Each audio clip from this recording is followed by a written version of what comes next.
Iblis mayat itu tidak tampak berbeda dari saat terakhir kali dia melihatnya. Ada bulu hijau di tubuhnya dan seluruh tubuhnya terikat rantai perak.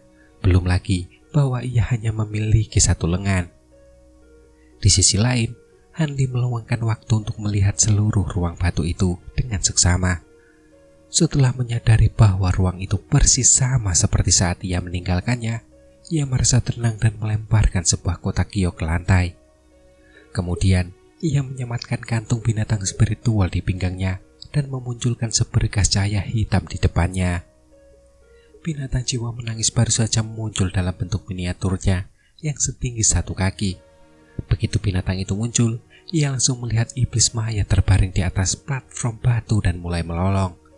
Bahkan sebelum Hanli memberikan perintah, seluruh tubuhnya bersinar dalam cahaya hitam dan membesar. Namun untungnya, binatang itu tahu area tersebut sempit dan hanya tumbuh hingga setinggi 3 meter. Tetapi ia tetap menatap iblis mayat dengan penuh semangat. Hanli mengerutkan kening mendengar itu, tetapi saat ia tenggelam dalam pikirannya, binatang jiwa menangis itu segera tenang dan berjongkok di tanah dengan patuh. Saat Hanli melihat punggung binatang jiwa menangis, ekspresi bingung muncul di wajahnya. Gambar hantu darah di punggung binatang jiwa menangis jauh lebih jelas daripada sebelumnya. Gambar hantu itu bahkan mulai menonjol dari punggungnya seolah-olah ia hidup, yang membuat Hanli sangat gembira. Karena tampaknya 2 pesta terakhir untuk binatang jiwa menangis hampir cukup untuk membuatnya mengalami transformasi aneh lainnya. Namun secerca antisipasi menyertai keterkejutan Hanli, tetapi ia tahu sekarang bukanlah waktu yang tepat untuk memeriksa binatang jiwa menangis itu secara detail. Satu-satunya alasan dia melepaskannya sekarang adalah untuk melindungi diri dari kejutan apapun dari iblis mayat. Sesaat kemudian, Hanli menepuk kantung penyimpanannya dan memunculkan tongkat giok antik ke tangannya dengan kilatan cahaya kuning. Hanli melirik tongkat giok itu dengan alis terangkat. Benda itu adalah hiasan rambut yang ia peroleh dari mayat pemuda berjubah hitam setelah menjelajahi kesadarannya. Hiasan itu berisi lebih dari 10 metode berbeda untuk memurnikan mayat. Metode-metode ini adalah sesuatu yang diperoleh sekte penyaring yin setelah diam-diam memperebutkannya dengan sekte-sekte lainnya. Adapun tetua sekte penyaring yin ini, ternyata ia sangat berpengetahuan tentang metode pemurnian mayat. Selusin metode pemurnian mayat ini semuanya berasal dari pemahamannya sendiri. Bahkan ada beberapa modifikasi yang telah ia lakukan untuk meningkatkan kekuatan mayat yang telah dimurnikan. Namun, sayang sekali dia tidak pernah membagikan metode ini kepada sesama anggota sektenya. Dia selalu berharap untuk memurnikan beberapa mayat kelas atas untuk digunakan secara sembarangan, tetapi dia tidak pernah menemukan mayat yang cocok untuk dimurnikan. Salah satu metode yang ia catat menyebutkan mayat iblis penguasa, mayat tingkat atas yang selalu ingin dimurnikan oleh pemuda berjubah hitam itu. Metode ini membutuhkan mayat ganas yang memiliki kecerdasan sendiri sebagai bahan baku. Setelah menghapus kesadaran mayat tersebut, seseorang akan menggunakan berbagai teknik rahasia untuk memurnikannya, dengan harapan mengubahnya menjadi mayat iblis penguasa. Namun tentu saja, kekuatan yang dihasilkan akan jauh lebih besar daripada mayat cerdas lainnya. Berdasarkan catatan yang ada, ini adalah salah satu metode paling optimal untuk memurnikan iblis mayat. Setelah dimurnikan, keganasan mayat yang terbentuk secara alami ini akan menjadi lebih kuat. Akibatnya, Hanli langsung teringat iblis mayat begitu membaca teknik ini. Dan ini adalah kesempatan emas yang benar-benar tidak boleh dilewatkan. Namun sebelum Hanli dapat memurnikannya, ia perlu menghapus kesadaran iblis mayat, sama seperti yang dia lakukan pada roh kayu Yuan Ying. Oleh karena itu, kemudian dia mengeluarkan kotak giok yang berisi jiwa asli iblis mayat. Sesaat kemudian, Hanli menatap tiang-tiang perak di depannya dan mulai melambaikannya, menyebabkan tiang-tiang itu melayang ke udara. Kemudian, dengan sebuah mantra, tiang-tiang itu mulai bersinar dengan cahaya perak yang samar. Selanjutnya, dia menggerakkan kedua lengannya, memanggil beberapa busur petir emas dari antara telapak tangannya. Di sisi lain, guntur bergemuruh bersamaan dengan munculnya cahaya emas yang menakjubkan itu. Hanli kemudian mengangkat tangannya tanpa ekspresi, menembakkan lebih dari 10 busur petir halus mengenai masing-masing dari selusin tiang pancang. Saat cahaya emas dan perak terjalin, tiang-tiang pancang itu bergetar. Ketika Hanli melihat ini, ekspresinya berubah muram sebelum mengucapkan kata pergi dan menghantamkan pasak-pasak itu dengan segel mantra. Semua pasak itu segera melesat sebagai garis-garis perak dengan cepat mengelilingi iblis mayat di atas platform. Semuanya diarahkan ke titik-titik vital di anggota tubuhnya sebagai persiapan untuk menyerang. Setelah semua itu selesai, Hanli menarik nafas dalam-dalam dan menatap kotak giok di depannya yang masih tersegel dengan jimat emas. Kemudian dia membuka mulutnya dan cahaya biru melesat menyelimuti kotak giok itu. Jimat emas itu bergetar beberapa kali dan akhirnya melayang dari permukaan kotak. Kotak giok itu langsung terbang 10 meter ke depan seolah-olah terkena benturan. Pupil mata Hanli menyipit saat ia menyaksikan dan bibirnya terkatup rapat. Kabut hijau tebal tiba-tiba mengepul keluar dari kotak itu dan tawa liar terdengar dari dalamnya. Aku akhirnya bebas.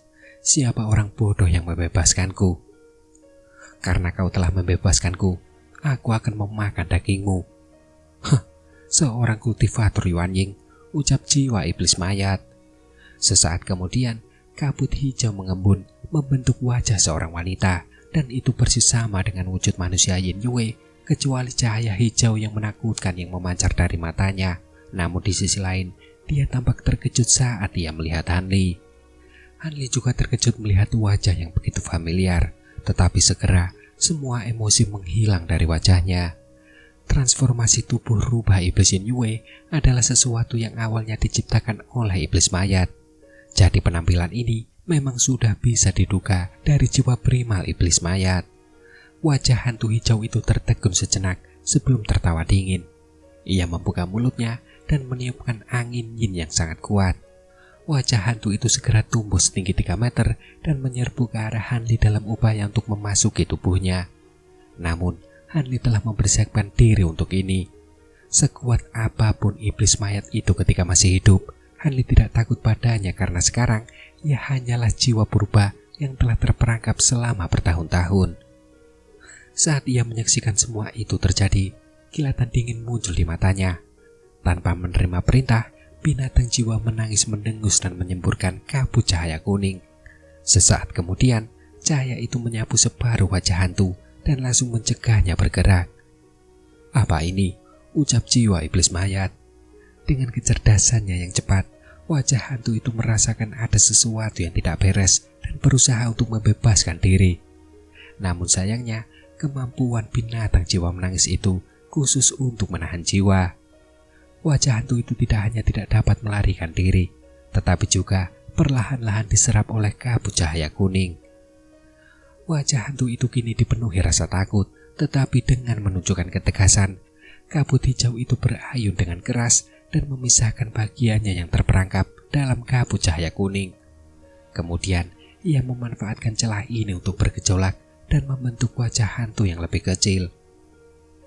Pada saat yang sama, ia dengan cepat berbalik dan melesat ke arah iblis mayat di tengah platform batu. Mengetahui bahwa Hanli bukanlah lawan yang bisa dianggap remeh, ia berencana untuk kembali ke tubuh asalnya dan kemudian mencabik-cabik Hanli.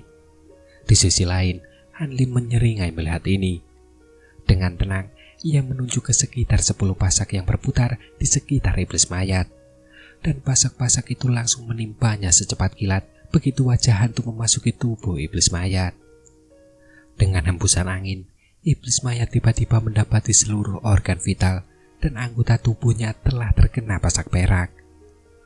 Meskipun anggota tubuhnya sangat keras dan tidak terluka oleh pasak perak, petir emas dari pasak tersebut menyerang tanpa ampun. Seketika membentuk jaring emas di sekitar iblis mayat. Tiba-tiba aroma amis memenuhi udara dari arah tubuh iblis mayat. Tepat ketika jiwa purba iblis mayat memasuki tubuhnya, pasak-pasak itu justru membuatnya pingsan kembali. Kabut hantu hijau kemudian menyelimuti tubuh tersebut. di mana wajah hantu besar dan kecil samar-samar terlihat di dalam kabut. Kedua wajah hantu itu berusaha sekuat tenaga untuk memasuki tubuh iblis mayat. Namun, busur petir keemasan yang menyambar pasak perak menghalau mereka. Selain itu, setiap sambaran menghasilkan jeritan kesakitan. Seperti yang diharapkan, ada secerca kesadaran yang tersembunyi di dalam tubuh. Sepertinya persiapan ini tidak sia-sia, ucap Hanli tampak gembira melihat ini. Dengan kekhawatiran terakhirnya yang kini telah hilang, ia segera memerintahkan binatang jiwa menangis. Binatang itu langsung mendengus, menyemburkan 2 kabut cahaya keemasan ke arah wajah-wajah hantu. Selain itu, keduanya jauh lebih terang daripada yang sebelumnya. Kedua wajah hantu itu tidak seberuntung sebelumnya. Ketika kabut cahaya kuning menyapu, kedua wajah hantu itu mengeluarkan jeritan dingin sebelum tersapu ke dalam mulut binatang jiwa menangis. Si binatang jiwa menangis menelan ludah beberapa kali dan memukul dadanya dengan penuh semangat sambil tampak cukup puas. Hanli tersenyum melihat pemandangan itu dan mengalihkan pandangannya kembali ke pasak perak. Serta kemudian dia berjalan menuju tubuh iblis mayat. Ketika Hanli tiba di platform batu, dia melihat rantai perak yang mengelilingi iblis mayat. Kemudian, setelah berpikir sejenak, dia menjentikan jarinya dan menebas rantai itu dengan serangan pedang emas. Dengan bunyi denting yang keras, rantai perak itu tetap tidak terluka. Hanli tampaknya telah mengantisipasi hal ini dan memuntahkan pedang emas kecil dari tubuhnya.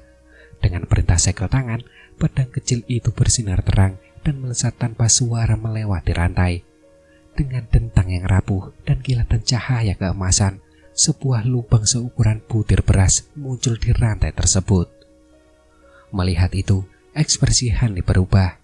Meskipun dia tahu bahwa rantai perak itu luar biasa kuat sehingga mampu menahan iblis mayat, tetapi tetap saja sangat mengejutkan bahwa pedang awan bambu yang diresapi esensi aurik hanya mampu melukainya sampai tingkat ini. Dalam keadaan takjub, Hanli terus mengucapkan mantra dari tangannya dan memerintahkan pedang terbang itu untuk terus menyerang lokasi yang sama pada rantai tersebut. Baru setelah sekian lama, rantai perak itu akhirnya terputus oleh Hanli. Kemudian dengan rasa